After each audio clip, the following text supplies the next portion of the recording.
Ele tinha o mundo aos seus pés.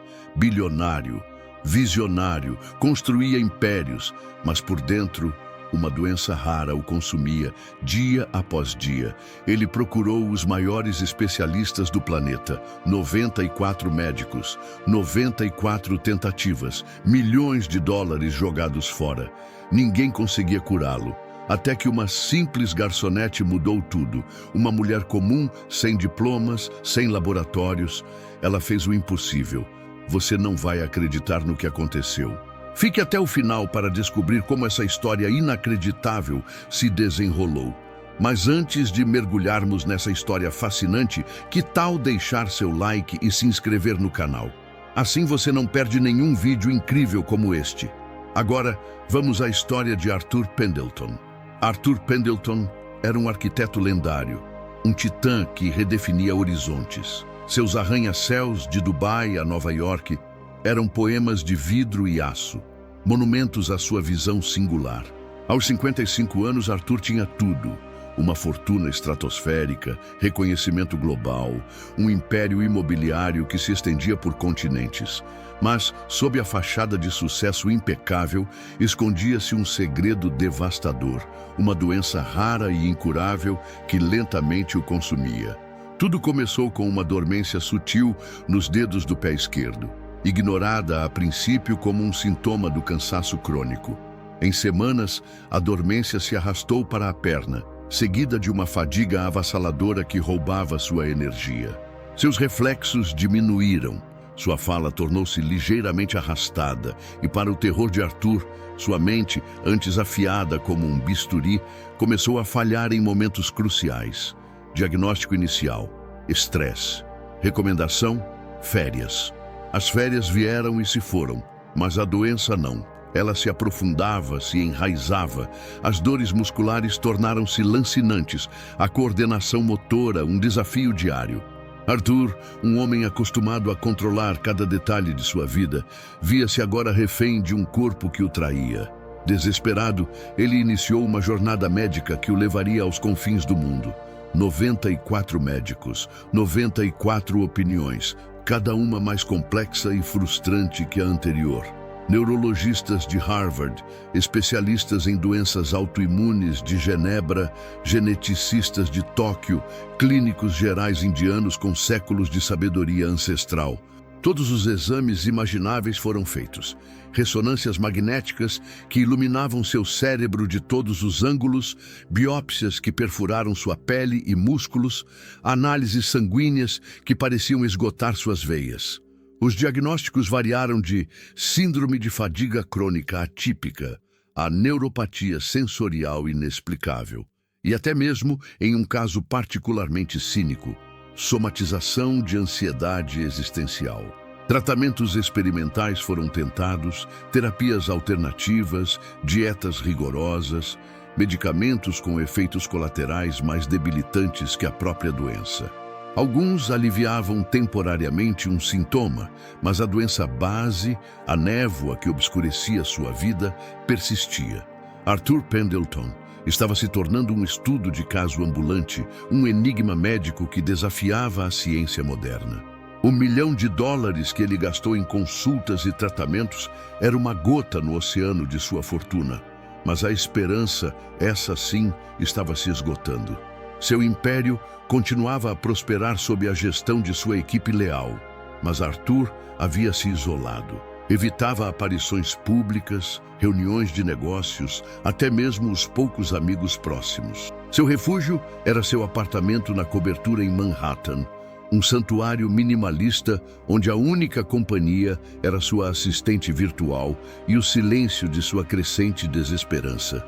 Um dia, em um raro momento de tédio insuportável e um desejo quase infantil por algo diferente, Arthur decidiu quebrar sua rotina. Em vez de pedir sua refeição gourmet entregue por drones, ele resolveu descer a rua e entrar em um café que ele passava por anos, mas nunca havia notado de verdade: o Cantinho da Luz do Sol.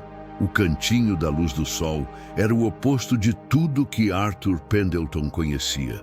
Pequeno, acolhedor, com mesas de madeira desgastada e o aroma convidativo de café fresco e pães doces. Não havia telas de plasma, nem música ambiente em loop. A única música era o burburinho de conversas e o tilintar das xícaras. E então ele a viu. Clara era a garçonete. Seus cabelos castanhos claros eram presos em um coque simples. Seus olhos grandes e expressivos brilhavam com uma gentileza incomum. Ela tinha um sorriso fácil, que parecia iluminar o ambiente. Ela não reconheceu Arthur, o milionário.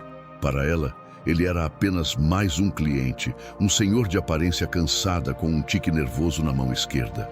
Arthur pediu um simples café preto. Clara o serviu com uma naturalidade que o desarmou. "Parece que o senhor está tendo um dia difícil", ela comentou, sua voz suave. Não era uma pergunta, mas uma observação sincera. Arthur, que havia se tornado mestre em dissimular sua dor, sentiu uma fissura em sua armadura. "É mais do que um dia", ele respondeu, sua voz rouca. Clara apenas acenou com a cabeça. Ela não o pressionou, não o invadiu. Apenas continuou a limpar as mesas, seu movimento leve e eficiente. Nos dias seguintes, Arthur voltou ao cantinho da luz do sol. Não para o café, mas para Clara. Ele se sentava na mesma mesa, pedindo o mesmo café, observando-a. Ela não o bajulava, nem o tratava com a deferência que ele estava acostumado.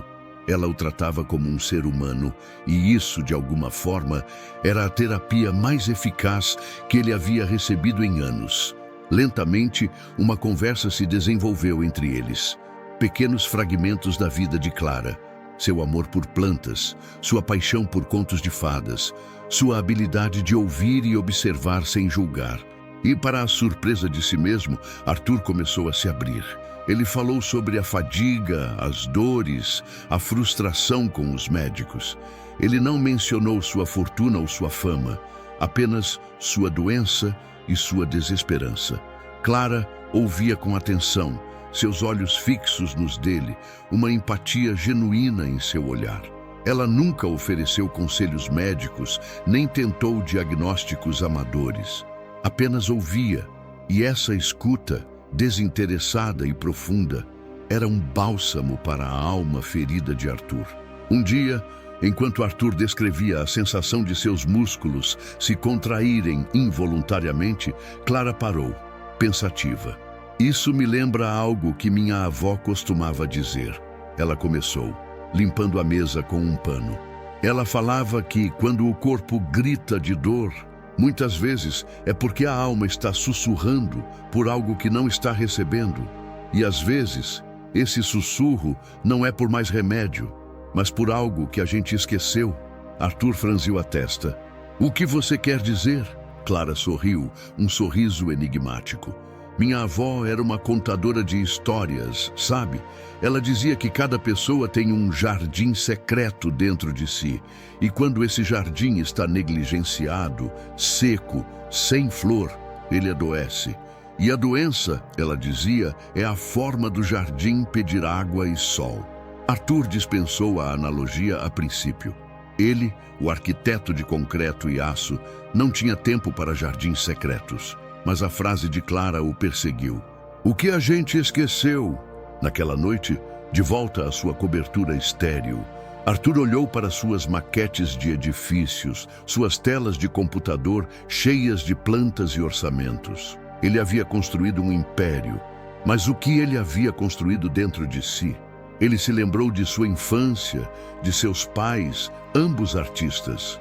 Ele, um pintor de paisagens, ela, uma escultora de formas orgânicas. Eles o incentivaram a desenhar, a criar, a sonhar com cores e texturas. Mas na busca incessante por sucesso e reconhecimento, Arthur havia abandonado a arte. Sua vida havia se tornado uma equação de números e prazos, desprovida da paixão que um dia o impulsionou. Ele havia esquecido a alegria simples de criar por criar, de se perder em um esboço, de dar vida a uma ideia com as próprias mãos. No dia seguinte, Arthur não foi ao cantinho da luz do sol. Em vez disso, ele fez algo que não fazia em décadas.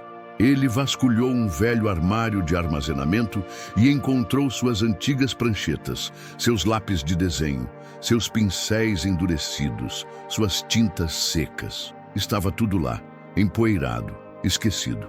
Ele comprou novos materiais. Passou o dia em seu apartamento, não gerenciando seu império, mas desenhando. Primeiro formas abstratas, depois paisagens que existiam apenas em sua memória. Ele desenhou a floresta de sua infância, as montanhas que ele escalava com seu pai, os rostos sorridentes de seus pais jovens. Horas se passaram sem que ele percebesse. A dor em seus músculos parecia diminuir, a fadiga se dissipar. Sua mente, antes turva, clareou. Ele se sentiu vivo. Nos dias que se seguiram, Arthur continuou a desenhar. Ele se sentia atraído para a arte como um náufrago para a terra firme. A cada linha traçada, a cada cor aplicada, uma sensação de bem-estar o preenchia. A dormência em seus dedos começou a recuar. As dores diminuíram. Ele voltou a visitar Clara no cantinho da luz do sol, mas agora havia um brilho diferente em seus olhos, uma leveza em seus passos. Clara notou a mudança. "O senhor parece melhor", ela comentou, um sorriso genuíno em seu rosto. Arthur sorriu, um sorriso que ele não dava em anos. "Eu estou, Clara, muito melhor." Ele contou a ela sobre a redescoberta da sua arte, sobre como o desenho o estava curando. Ele não sabia explicar, mas sentia que o ato de criar estava de alguma forma realinhando algo dentro dele, algo que os médicos, com todo o seu conhecimento, não conseguiam alcançar. Clara o viu, radiante. "Minha avó estaria orgulhosa. O jardim do Senhor está florescendo de novo." A cura de Arthur não foi instantânea, nem mágica. Foi um processo gradual, um florescimento lento.